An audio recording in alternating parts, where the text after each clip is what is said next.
So guys आज हम लोग डिस्कस करने वाले हैं हीरा मंडी एपिसोड 1 का पार्ट 2। तो ताज आउट ऑफ कंट्री से तालीम हासिल करके वापस आ जाता है और इसी रात को वो अपने बाप और कुछ लोगों से आजादी के बारे में बात करता है। वो कहता है कि अंग्रेजों की गुलामी उसे पसंद नहीं, लेकिन उसकी बात से कोई भी सहमत नहीं होता। ये सभी लोग अंग्रेजों की साइड थे, सिर्फ कुछ लोगों को छोड़कर। कुछ देर बाद एक ऑफिसर मलका के पास आता है और वो मलका से कहता है कि हमें एक लड़की चाहिए जो कि हमारे दरबार में मुजरा कर सके, लेकिन मलका उस ऑफिसर को साफ मना कर देती है। वो कहती है कि अगर हम इसी तरह से लड़कियों को भेजने लगे तो हमारा महल तो सूना पड़ जाएगा, इसीलिए हम अपनी लड़कियों को कहीं नहीं भेजते हैं। ये बात सुनने के बाद ऑफिसर को ये बात बुरी लग जाती है और वो गुस्से में आग बगोला होकर वहाँ से चला जाता है। रात को वो उस्ताद से कहता है कि मलका की कमजोरी मुझे चाहिए, हर एक चीज मुझे जाननी है क्योंकि वो इससे बदला लेगा। रात को मलका अपनी छोटी बेटी को बुलाती है और वो उसे एक पार्टी में ले जाना चाहती है, लेकिन आलम जो है वो ऐसी किसी जगह पे नहीं जाती। जब आलम जाने से इनकार कर देती है तो मलका उसे बताती है कि आज रात पार्टी में नियाजी साहब आने वाले हैं, लेकिन अब क्योंकि आलम ने मना कर दिया था इसीलिए मलका उसे अपने साथ नहीं ले जाती। लेकिन आलम जो है वो नियाजी साहब की बहुत बड़ी फैन होती है, इसीलिए आलम चोरी से मलका की बग्गी के पीछे बैठ जाती है और छुप के पार्टी में पहुंच जाती है।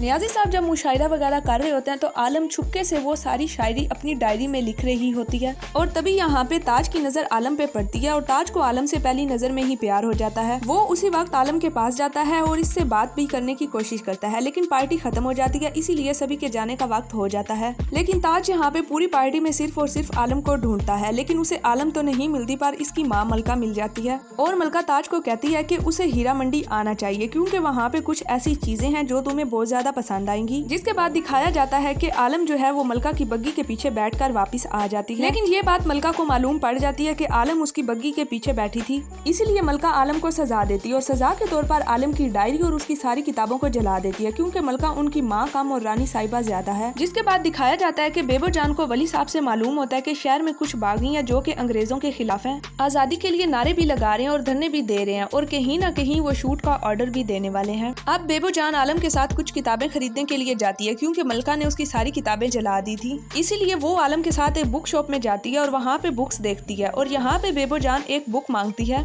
इस बुक के अंदर कुछ चीजें मौजूद होती हैं और बेबो जान आलम को बोलती है कि वो अपने कुछ रिश्तेदारों से मिलने के लिए जा रही है और आलम बुक्स देख रही होती है और उसी वक्त उसकी मुलाकात होती है ताज से। आलम भी ताज को देख के खुश हो जाती है क्योंकि कहीं ना कहीं आलम भी ताज को पसंद करती है। उसके बाद दिखाया जाता है कि बेबो जान कुछ क्रांतिकारी लोगों से मिलने चली जाती है क्योंकि वो भी एक क्रांतिकारी है और आजादी के लिए लड़ाई लड़ रही है। वो उस आदमी को सारी बात बताती है कि उसे मालूम हुआ है कि आज वो लोग शायद शूट का ऑर्डर देने वाले हैं और इसीलिए इस किताब में बेबो जान एक गन लेकर आती है और वो गन उसी आदमी को दे देती है। तो आलम ने बुक्स तो खरीद ली थी, लेकिन यहाँ पे उसने ना ताज को अपना नाम बताया और ना जगह का नाम बताया कि वो कहाँ पे रहती है और उसी वक्त वहाँ पे भगदौड़ मच जाती है और आलम फंस जाती है और ताज उसको बचाता है और ताज को कोई गोली मारने वाला होता है, लेकिन तभी उसी वक्त वही इंसान वहाँ पे आ जाता है जिसको बेबो जान ने गन दी थी और वही उस अंग्रेज को गोली मार देता है। इसके बाद वो आलम को देखता है, लेकिन ताज को सिर्फ और सिर्फ आलम का रुमाल मिलता है और आलम यहाँ से चली जाती है और इसी के साथ पहली एपिसोड यहीं पे खत्म होती है। आप लोगों ने कमेंट करके बताना है कि कैसी लगी आप लोगों को ये स्टोरी